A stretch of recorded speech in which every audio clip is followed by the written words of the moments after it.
Hello, welcome to the final day of the World Transformed Festival. Welcome to our amazing live studio audience. Welcome to viewers at home on TWT TV. Welcome to TWT FM Live.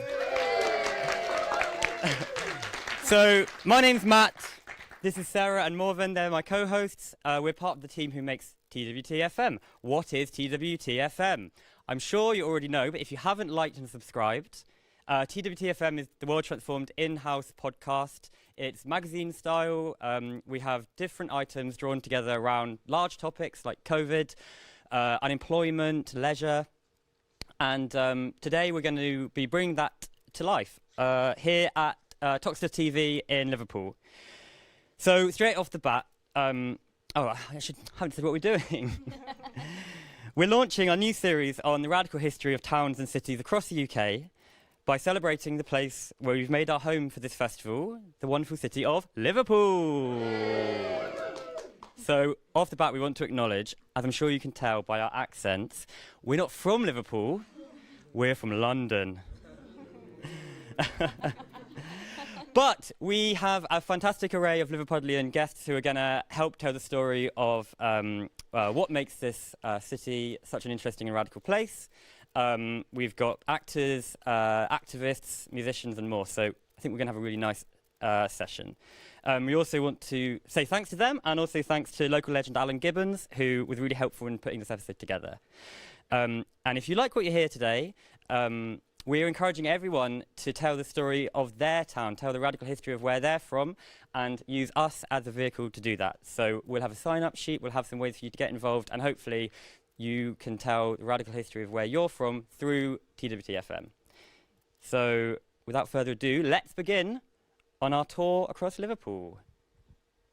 Great. Hello, everyone. Okay, so we're starting a tour of Liverpool through time and space, and we're going to begin at the waterfront of Liverpool. We'll start at Liverpool's iconic pier head down on the waterfront. We'll board a ferry and set out onto the river, looking up at the great buildings looming over the waterfront, including the Royal Liver Building. Underneath us is the Queensway Tunnel, built in 1934 and at the time the longest underwater tunnel in the world. We then float south past the Maritime Museum and the International Slavery Museum to the Albert Dock. As a British city port, Liverpool's wealth was built on the transatlantic slave trade. So that's where we start our history. 26 of Liverpool's mayors were either slave owners themselves or related to slave owners. Liverpool's ships took almost 1.5 million people from their homes in West Africa to the Americas to be forced to work as slaves. So it's a difficult bit of Liverpool's history where we start this conversation, and to speak about that with me, I'm going to bring to the stage an amazing local activist and campaigner who is a co-founder of Merseyside BLM and does amazing work in the area, Chantal Lunt. Yeah, if you sit there. And then that one. Brilliant. All right, Chantal, thank you so much for joining us. I know you've already had a busy festival doing lots of things. Yeah, it's been amazing though, this festival. Well, thank you for making time to speak to us about this topic. I'm just going to dive straight in. If you could start off by just talking a bit about the relationship with empire in terms of Liverpool's history and start us off from the beginning as novices. So the relationship with empire, I think we obviously have to start with the transatlantic slave trade. So before the transatlantic slave trade came to this city, it wasn't even a city. We didn't have the numbers or the wealth to be defined as a city, and that's a really important factor to understand. And what the transatlantic slave trade brought alongside enslaved African people was massive profits to this city. So, we were able to build ourselves up in terms of population numbers, in terms of, the architecture. It's always something that everyone comments on, isn't this like London? Isn't this brilliant architecture? And I'm like, yeah, but do you know who built it? Do you know who paid for it? Do you know who that road is named after? And that's the bit that we tend to gloss over still to this day. And it's an important piece of our history, because you will still hear people saying, Liverpool was the second city of the empire. So to fast forward, when slavery was abolished in 1807, oppression of black people never goes away. It just changes form. So, slavery was abolished. Let's bring in, colonialism. Colonialism went away, or has it? Because there are still 14 countries colonised to this day. Let's bring in capitalism. It's all around the exploitation of black and brown people. But Liverpool was the second city of the empire. If you look on maps from back in the day, globes, they've changed it now, but London and Liverpool would be the two cities that you could see when you looked at the UK. And that was because of the wealth that came through our port. So, all of the crops, all of the wealth, all of the gold, all the cobalt came through our ports. And so there were massive efforts to support, like the Confederate Army when they were fighting to keep slavery in America. Liverpool was fighting right alongside them. But for me, the important thing to know is that, as I've alluded to, that history's not really gone away. We still have statues up of people like William Huskinson MP, who advocated for slavery. Up until BLM, we still had buildings named after the Prime Minister, Gladstone, who William Gladstone and his father was a slave trader, John Gladstone. We still had statues and buildings named after him until recently. And even as early as 2009 and 2015, we had the Sons of the Confederate visit this city for services alongside local mayors, lord mayors, and so there's still this history. You can still find Confederate flags on buildings in this city, so it's still there, and it's really important to acknowledge that, not only the colonial history, not only the history of the transatlantic slave trade, but also our history of migration. Even, the way we speak, that's a mix of Irish, Welsh, Scottish and a bit of Norwegian. So everything about us has always been a really diverse city, but also rooted in massive subjugation of certain races, black and brown people. But because of that reason, where we are right now, sometimes known as Toxteth, locally known as L8, this has got the oldest black community in Europe. People in this area can trace their, the family lineage back 10 generations. And so we've got a really resilient, incredible community here. And that, that resilience, though, has been born out of just generational oppression.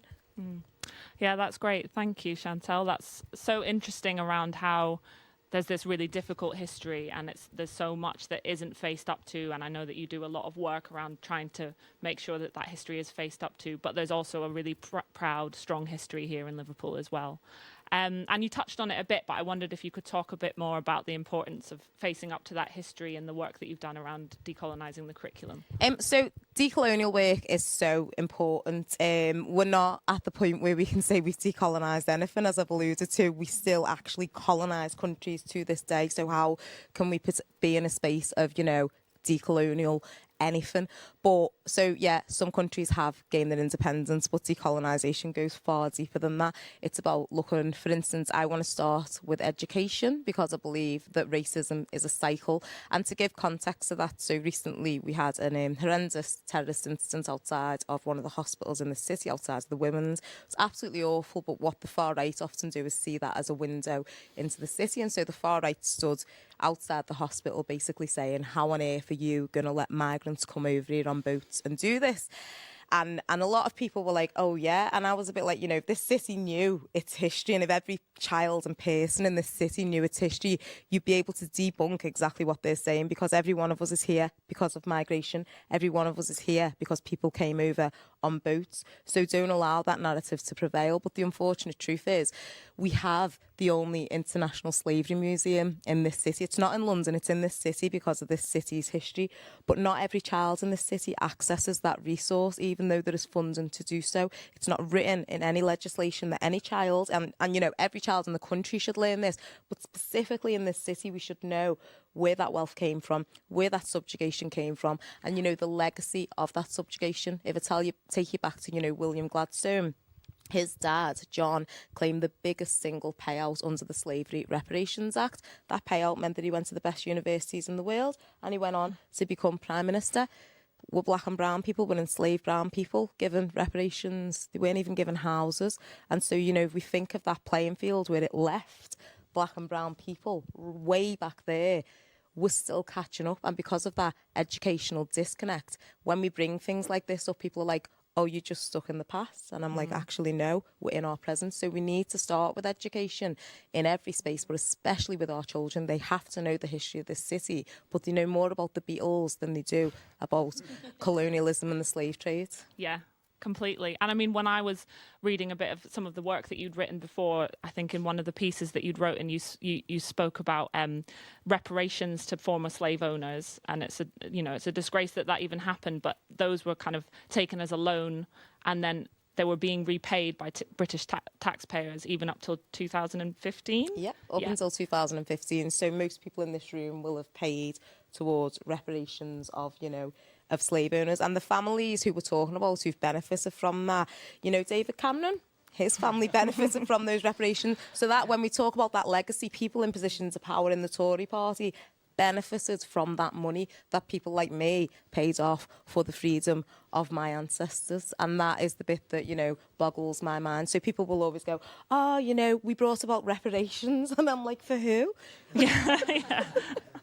Exactly. And that just is such a good way to prove that point about debunking that, you're just living in the past thing. It's such a concrete thing that matters so much, what taxes people are paying. It's just so concrete. And I think before I read that article, I didn't even know that, to my shame. It's, so it isn't taught really, that kind of history enough at all.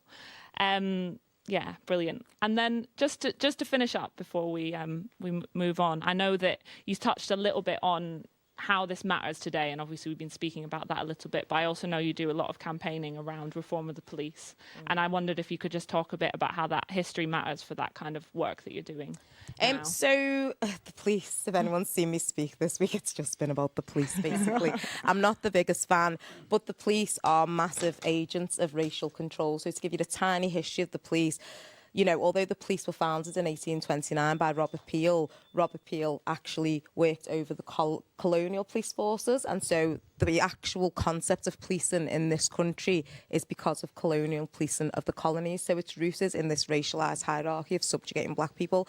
That has never changed. That has always been something the police do to our communities. And so the uprisings that you saw in 1981 were because of this disproportionate and violent policing.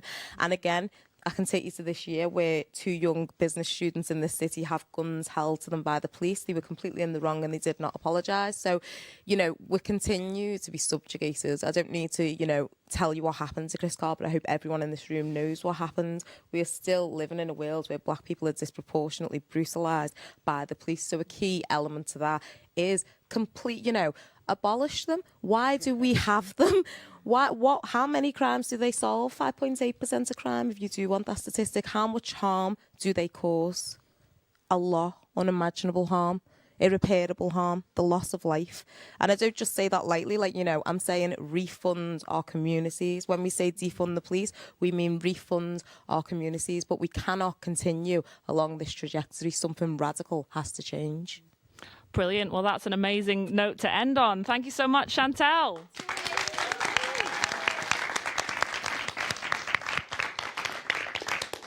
So from empire, we're moving to the beginnings of Liverpool's socialism. From the late 1800s, Liverpool's expanding working class were increasingly organised and increasingly angry.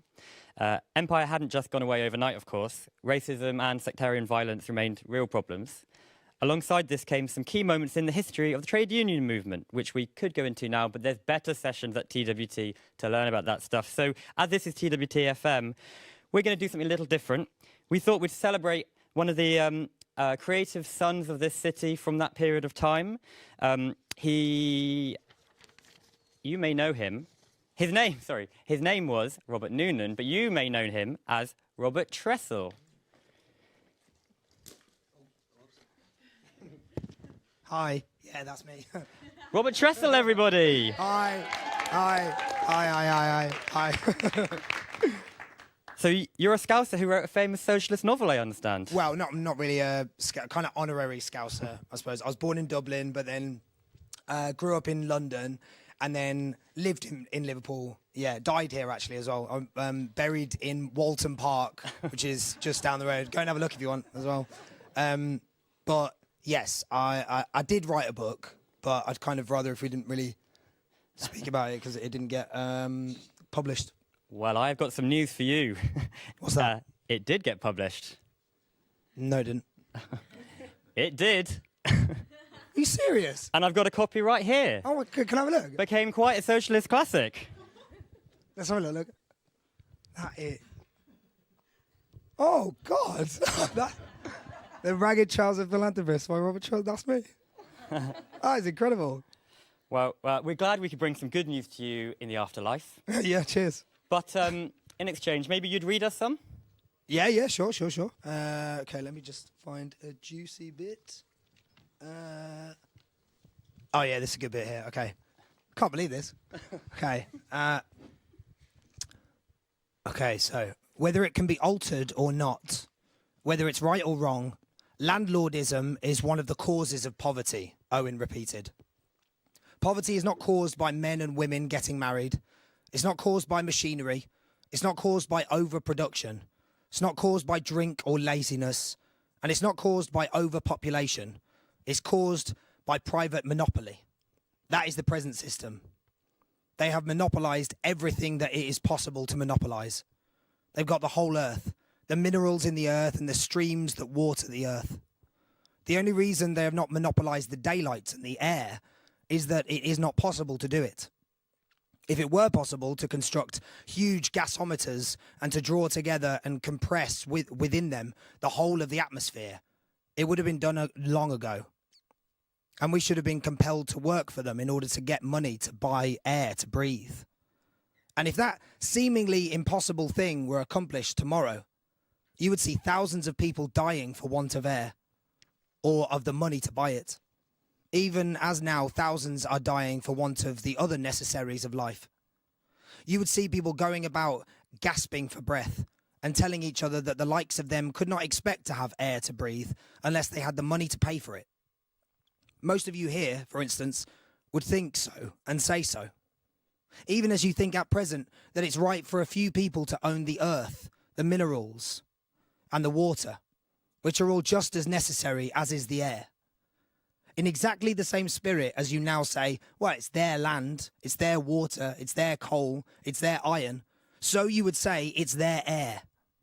These are their gasometers, and what right have the likes of us to expect them to allow us to breathe for nothing? And even while he is doing this, the air monopolist will be preaching sermons on the brotherhood of man. He will be dispensing advice on Christian duty in the Sunday magazines.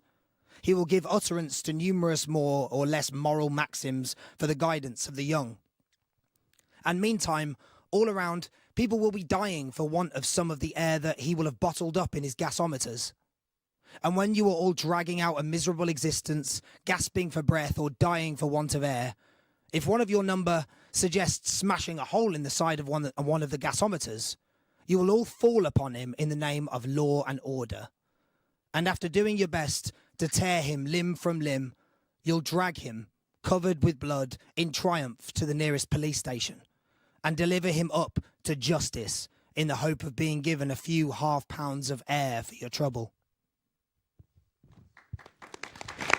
Sam Swan as Robert Tressel, everybody. Cheers. Now, this next bit, we're going to have to improvise because I realised we don't have any playback in the room. So we can't listen to the very clever podcast advert we made with Acorn. You have got playback? In. Yeah.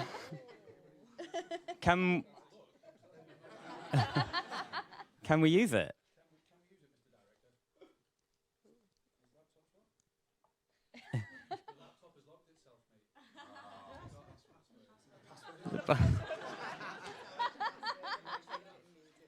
Say again?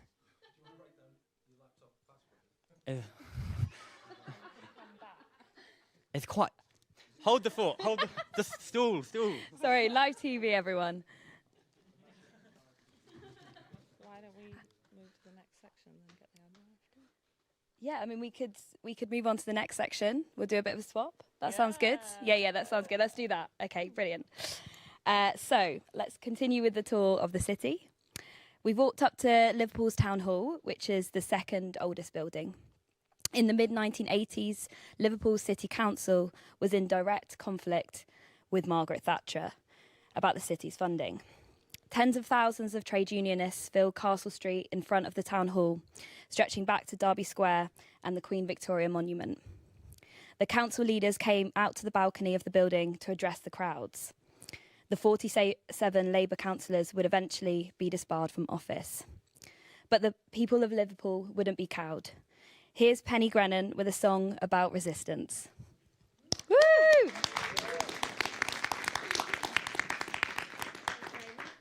just like to say that my mother was born in Liverpool and my father was born in West Bank in Widnes. So it's nice to be back. So this song is actually a rallying cry for everybody because we need to fight back. But when I was asked to do this, I thought this was perfect for Liverpool. So it's called Why Not?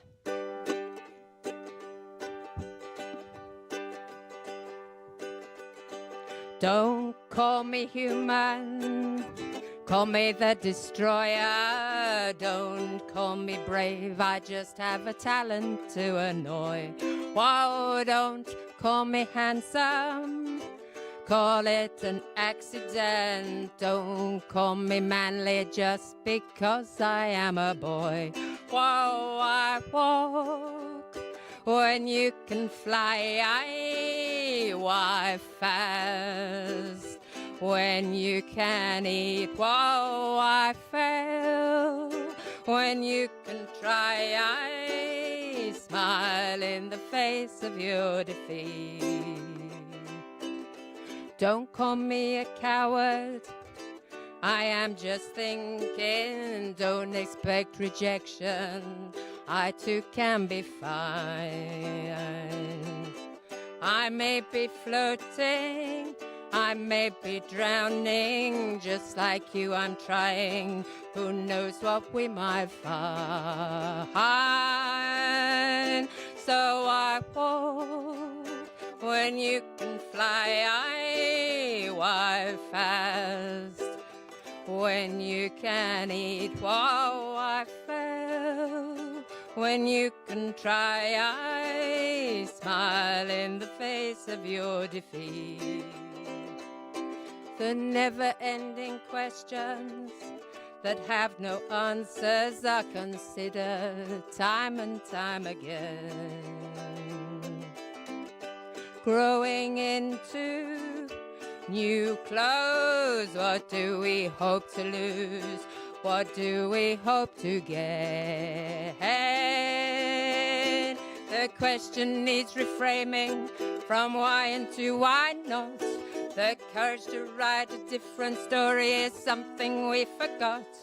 So why not jump when you are swaying? Why not leap into the deep abyss? Why not risk the things you're keeping? All you're risking is just this. So why walk when you can fly? Why fast when you can eat? Whoa, I fell when you can try. I smile in the face of your defeat.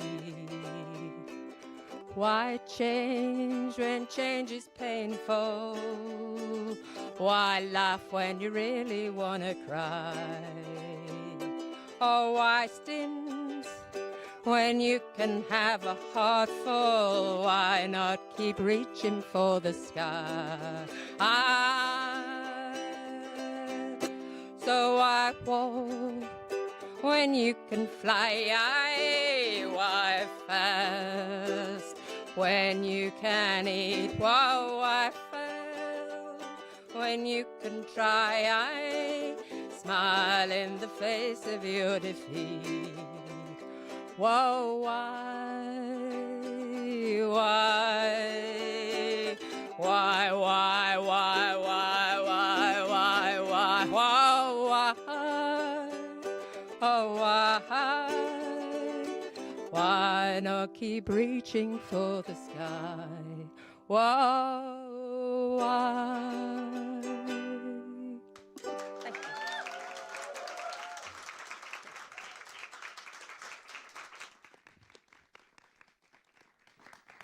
Thanks so much, Penny Grennan. Should we give it a go with this advert? So the setup is, who among us hasn't been listening to a podcast, you're enjoying what's going on, and then halfway through the conversation is cut off with an advert for mail-order mattresses or bamboo underwear or Squarespace? So in that spirit, we thought we'd make an advert of our own, but for something a little bit more meaningful. Can we give it a go from the...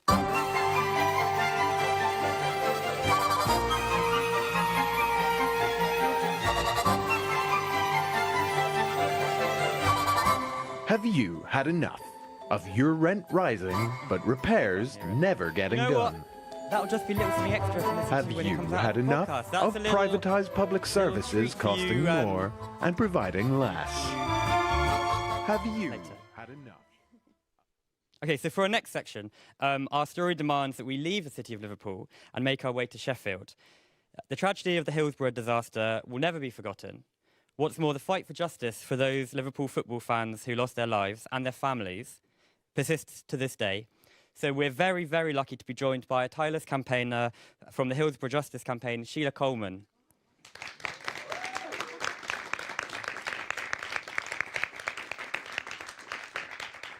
Hi. Hi, Sheila. I was hoping you could just start by just reminding us what happened on that tragic day. Yeah, sure. I'm sure that most people probably do know, but it was a semi-final between Liverpool and Notts Forest. There had been requests to change the ends of the grounds because Liverpool had more supporters, and they had been there the year before, such as the success of Liverpool Football Club. There were problems. All that was ignored by the FA, who went on. They've had no accountability from the FA throughout the years. But anyway, what happened was it was appalling organisation by the police. The match commander for the day was somebody who had not done that before. He had been put in because the other guy had been suspended, and it was shambolic. And basically there were people outside with tickets who couldn't get in because of the way football supporters were treated in the 80s. It was like animals. It was animal terminology used in police orders for the day. So fans would be corralled and herded into pens, pure animal terminology. And so the end of the ground was cut into pens. And so when a gate was opened, rather than let people go through the turnstiles with their tickets, the force of the crowd pushed people down a tunnel and into the concourse area. And the obvious place to go, for people who didn't know, was straight ahead into two pens that were already overcrowded. So the situation was that pens either side of the famous Leppings Lane end were empty, but the central pens were overcrowded. 96, now 97 people were crushed to death. Fans who were eyewitnesses were ignored, in fact were vilified and blamed for the tragedy, called ticketless drunken hooligans who pushed in and killed fellow fans. To some extent that narrative still exists today. A campaign began. Liverpool fans, with all that evidence, eyewitnesses, were ignored. Our campaign, the Hillsborough Justice Campaign, began 9 years after the disaster. That occurred because there was a Hillsborough family support group, and as you get divisions in anything, the Hillsborough family support group was quite sad to say, but quite conformist and could be swayed by influential and conformist people. Not all families, the families that formed and pushed people like me to be involved in the Justice campaign were right across the board, working class families from Liverpool who had an innate distrust of the establishment, more importantly of the police. And some of them were survivors, or their other kids were survivors. And so our campaign was born out of frustration with the existing support campaign that didn't include survivors. So you had basically the walking wounded, traumatised, who never received any treatment for years and walked around basically being made to feel guilty, when in actual fact they'd acted as rescuers and saved so many lives. And that lie, that narrative went on. We fought for years in the campaign, and it is a good example of a grassroots campaign, because we fought from having that gap in time, which wasn't in our favour. But where we came into our own was, we listened. And so what people wanted, people like myself, facilitated. It wasn't like me saying, oh, this is what you've got to do. It's like, what really is annoying you. So like, if you use the sun boycott as an example, we want to push it. We want to make it bigger. Okay, we'll do the posters, So we did things like, the huge posters you see for clubs and concerts and stuff. We did all them. We utilised people we knew, etc. And we upped the boycott. We got leaflets. We got stickers that people were proud to wear. We got badges. And it went on. So it wasn't even local. It wasn't even national. It was international. Now, the common theme there, of course, was football. But the disaster was so much more than football. It was a social injustice. It was a major miscarriage of justice.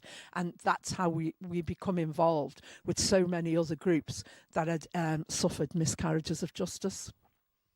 Thanks very much. I wanted to ask you about the role that the politicians have played during Hillsborough and since, both at the time, Thatcher, and politicians more recently from maybe both sides of the House. Yeah, more than happy to.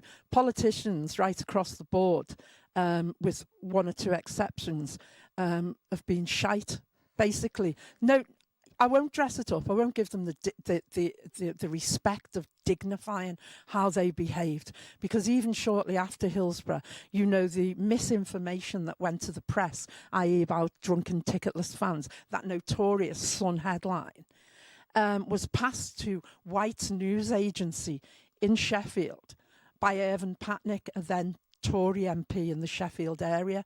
He received that information from South Yorkshire Police, and so it filtered down. But even the local press were not without criticism. Locally, there were platitudes. There was the emotion of the arm around the wounded, the bereaved person.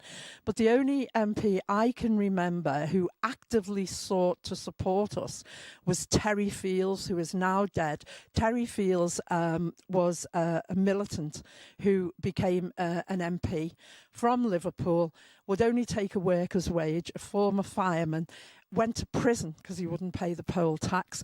A truly principled man who paid the price. Terry's now dead. But here's really, and I was close to it around, here's the only one I can remember who played an active part. Other people literally ran away from us. There was one MP who was quite, prominent in the Blair. If he turned up to the meeting with me, they literally ran away from anyone. They just wanted the emotion of like, oh yes, it's really sorry, but there's nothing we can do. So if you fast forward all that, the work of the Justice campaign, we operated outside of party politics. That was our strength. It was certainly my strength, not being constrained. And one or two people we would call on. But over many years, we didn't have support, not in any meaningful way. Of course, if you bring it to the present day, people are falling over themselves now to be involved in Hillsborough and Hillsborough law. That's another story, whatever. But if I use, just to bring it totally up to date, last night there was a meeting about Hillsborough law, and I looked at pictures and I recognised two families, two people, and the rest of the people I've done very little around Hillsborough with the exception of a solicitor. It has become a currency. Hillsborough has become a brand and now it sells.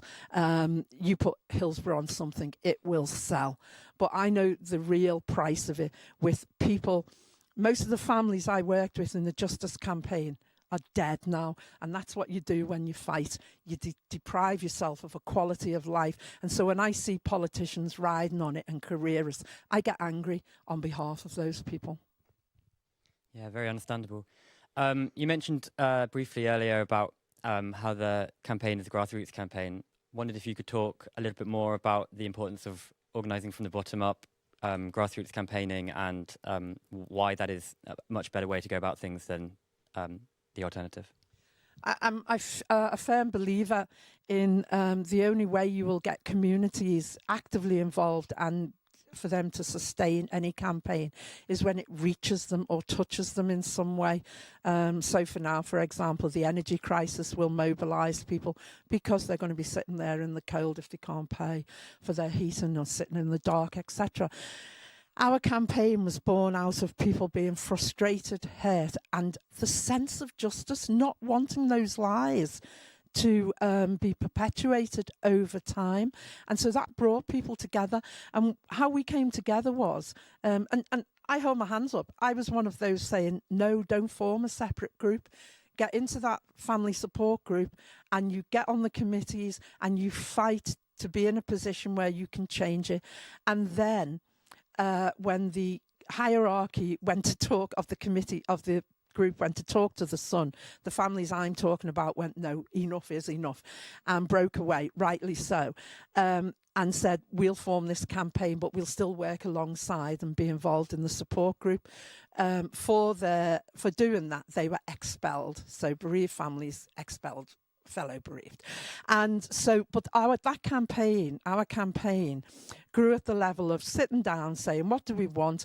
And for people like myself who'd been involved, I mean, you know, I was an academic researcher, so my involvement initially was monitoring the legal proceedings after it, but I couldn't walk away from people I had made friends with who had been so important, became to be so important to me, and friends who are dearly valued. When I had skills they could utilise, it's your social responsibility if you've got those skills. For me, the important thing was trying to put things in a format which would give us some structure to move forward. So it was, you know, me, for example, look, we need aims and objectives. Well, no, we want this, we want that. Okay, just tell me what you want.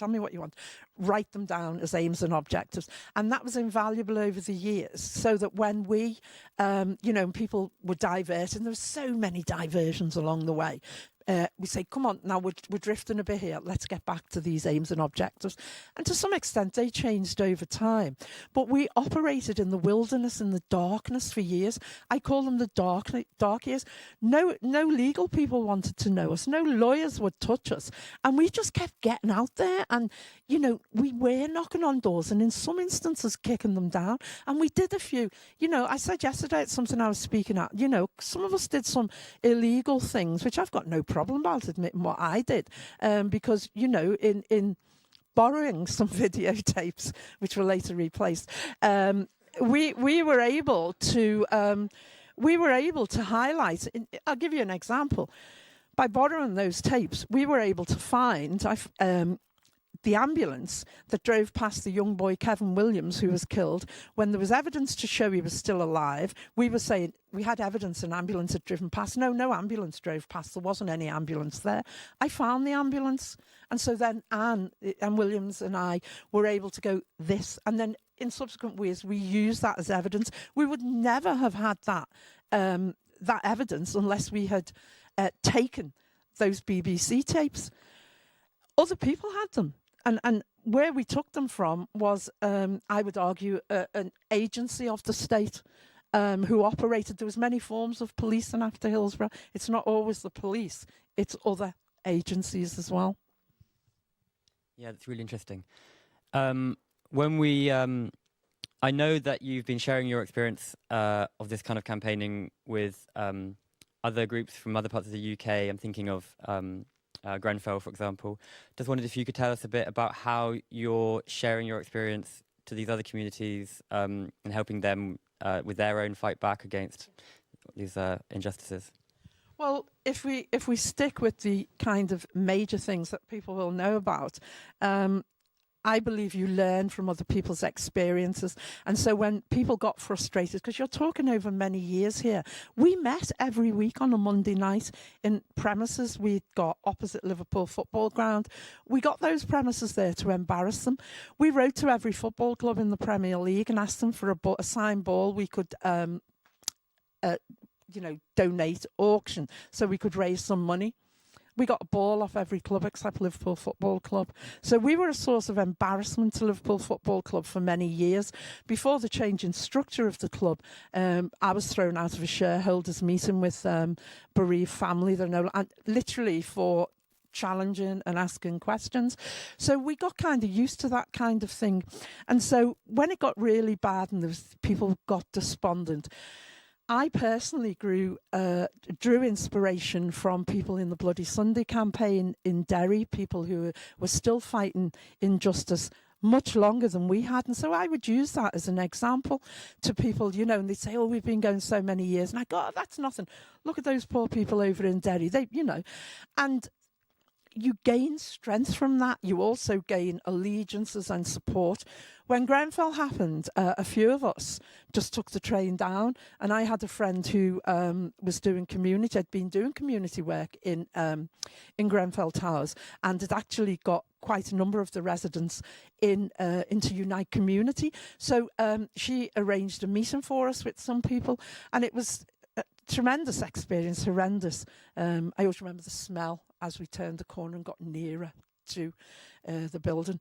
But the important thing was, I remember saying to people who are clearly traumatised, look, your first item on the news, your top front page on the news, don't think that's going to last. You're going to slip down the page in a few weeks.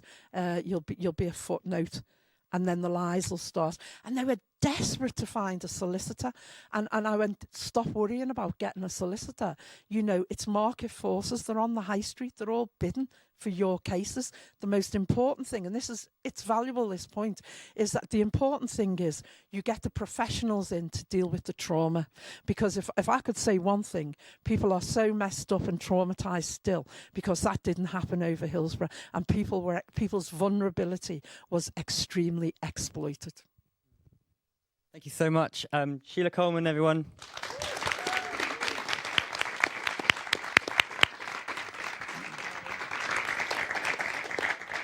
So I just want to check our next guest is in the audience. Amazing. Okay. So while we've been on our tour, we've had a few issues understanding the locals, as you can tell from our accents. Not only the distinctive accent, but also the extensive amount of dialect being spoken. So we think it's about time to consult our walking, talking Scouse dictionary, TWT's very own Christine Howard. Woo! Okay, welcome, Christine. So we're gonna do a little game, which does involve some participation from the audience. So we're gonna need 3 non-Scouse volunteers. Anyone gonna raise your hand? I am gonna pick people. Come on now. Have you got a second one? Maybe from... Okay, come on. I'll explain the rules in a second. We have another one. We need 2 more. Yes. One more. Anyone feeling brave? Anyone else? Any of our lovely volunteers? Oh, Robert Tressy. Yeah. That's me. Okay. So how this is going to go is Christine's going to give you a word, and you're going to write down what you think the word means. And then we're going to ask you to reveal them one by one. Oh, no. And then Christine... Oh! Oh, it's the start of the show. Has 3 each. Okay.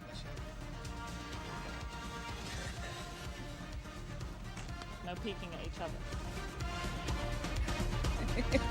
The fear in your eyes. Great. Okay. And then after that, after you've revealed your answers, Christine's going to tell us what the word means and give us a little bit of context. So, do you want to start? Yes. So, number 1, what is a wool? He knows. Are these scouse phrases? Yes.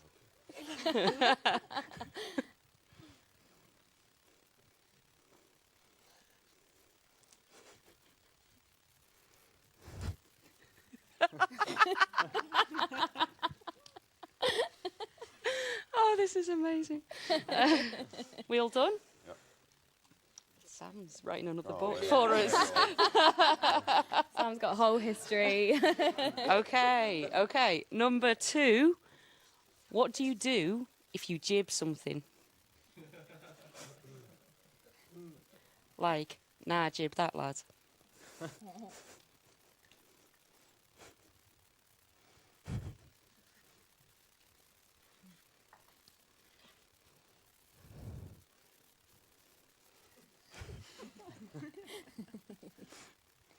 We're rewriting Scouse here. Okay, we all done. Number 3. This is a bit of an old school Scouse one. It's a contribution from my great auntie who's 85. So, what are your lallies? And feel free to point to them as well.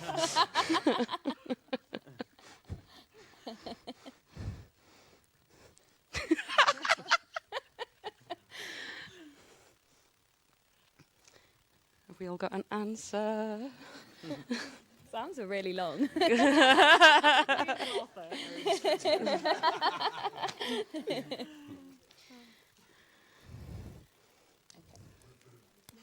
Cool. So there is the 3. Should we look at the answers? Yeah, let's start with number 1. Do you want to... We'll start with you, Nav. What's your answer for number 1? A hug. A hug. Does that mean I got it right? No.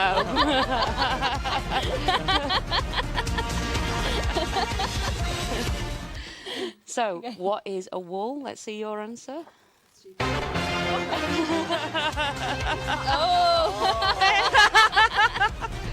And Sam, what is a wool? Someone who's not from Liverpool. That.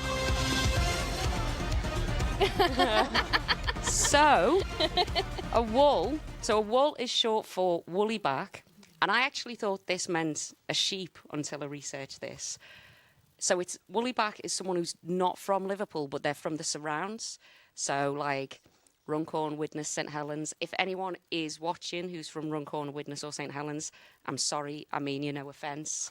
But actually where it's actually derived from, some say, is scab workers who came to Liverpool in the 19th century to work on the docks and were often carrying bags of wool on their backs. So when they finished their shift for the day, they were covered in wool. So woolly back got shortened to wool. And now it's someone from Runcorn, Widnes or St Helens. Sorry. Okay. Do they have purple bins? No, absolutely not. Don't have purple bins. Are we awarding No, Sam no. a point for that? I think Sam gets a point. 1 point to Sam. Okay, next one. What do you do if you jib something? Here we go. You. You've stolen it. I put a cab. There's no stealing. Okay, what have we got for jib over here? Give them a warm embrace. Oh, it's a nice theme here. And jib.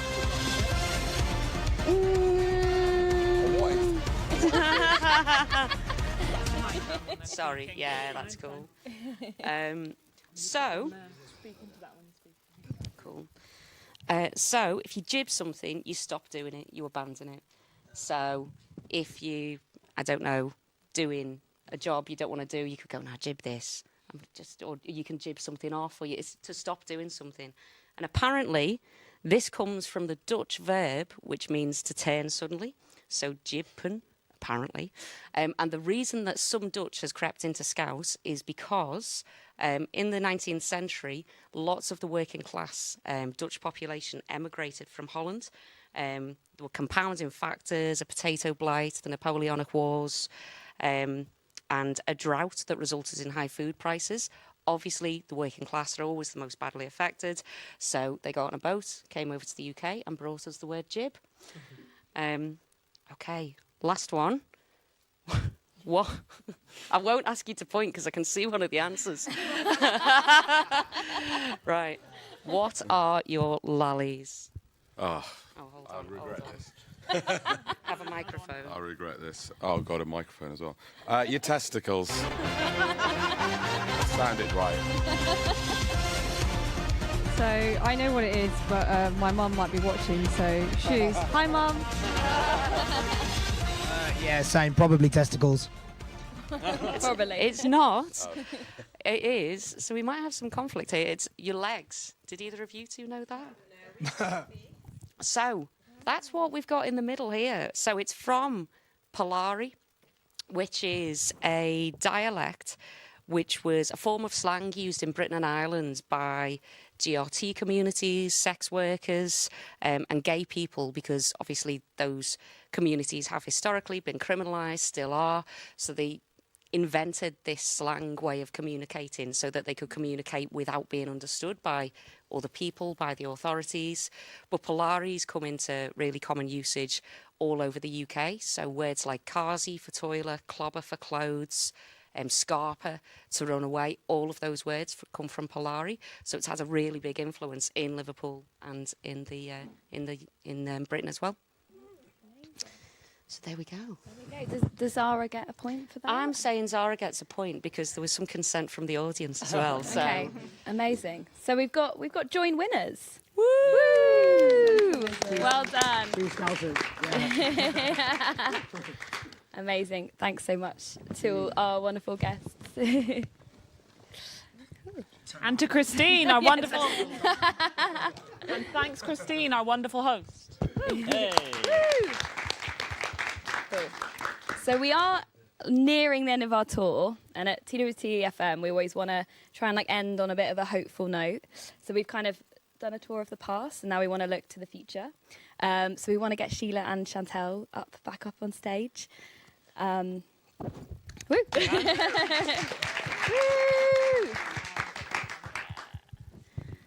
So it's a bit of a big question, but we just want to hear your thoughts of what do you see as the radical future for Liverpool? Who wants to start? Chantel. I mean, I didn't want to start with the People's Republic of Liverpool, but it's a total mood, obviously. I think I'd love us to be a socialist city, and, actual socialism, not just some people on the right of Labour who've co-opted the words for their own gains. So I want true socialism in the city. I want people to shop locally and support our independence, and I want a thriving black economy. I would like us to be closer to our Irish communities and the communities who we used to be really close to back in the day. We've still got loads of links with, and I'd like for every child in this city to learn not only about the city's history around the transatlantic slave trade and all of our black history, but we've got one of the oldest Chinese communities in Europe here too, so all of our really diverse history. And then, the history that every child should know about, like the history of Hillsborough. We should know our local history in this city. So a really informed, really proactive, wealthy city that's not ignored by the rest of the UK. That would be really cool. Thank you, Chantel. I think our strength is that we're Scouse, not English. And as Chantal has said a couple of times, we're a city of migrants and a city of immigrants.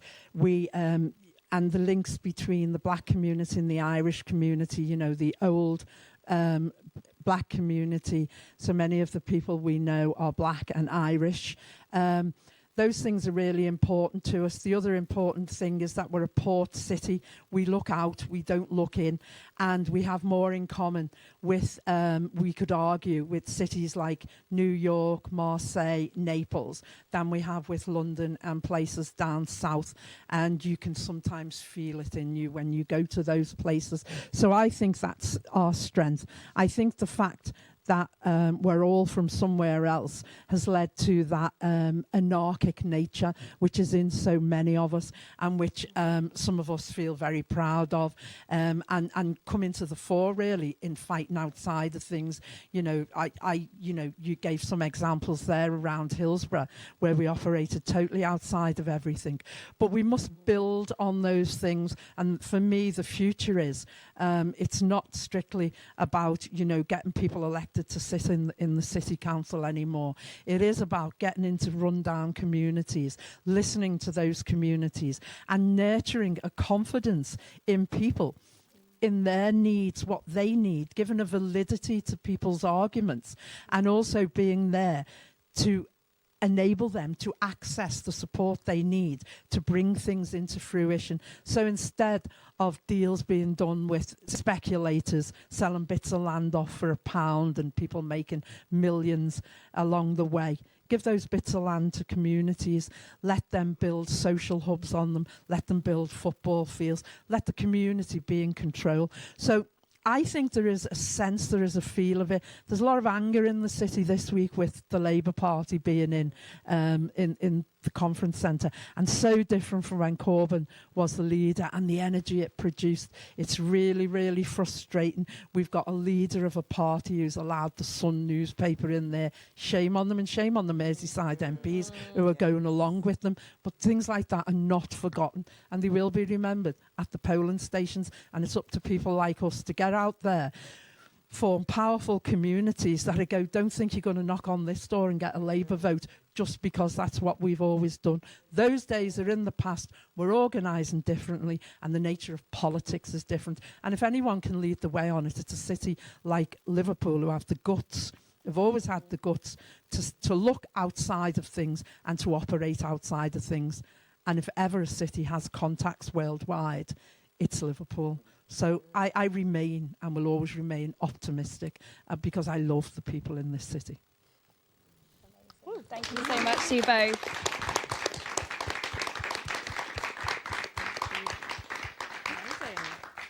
Great, thank you. And thanks so much to our lovely audience. We are drawing to a close now. And like Matt said at the beginning of this show, this what will become an episode, this is the start of hopefully a series of more TWTFM podcasts, and we want to create some episodes about places and cities around the UK. So if you're keen to tell the story of where you're from, now's just a bit of a chance to have a think about what stories you might tell. You don't have to do a live show, don't worry. It would just be something that would be more of a classic podcast type vibe. So if you have any ideas about the stories that you want to tell about where you're from and you're interested in getting involved, we've got a sign-up sheet somewhere there. And yeah, stick around, come and chat to one of us afterwards, put your contact details on that. And we've also got some post-it notes. So if anybody wants to write down just some ideas about the stories you would tell, or the moments in history that you would want to focus on, or the guests that you would have onto your podcast, then we're really keen to hear about it, basically. So yeah, thanks so much. Thanks to our amazing guests.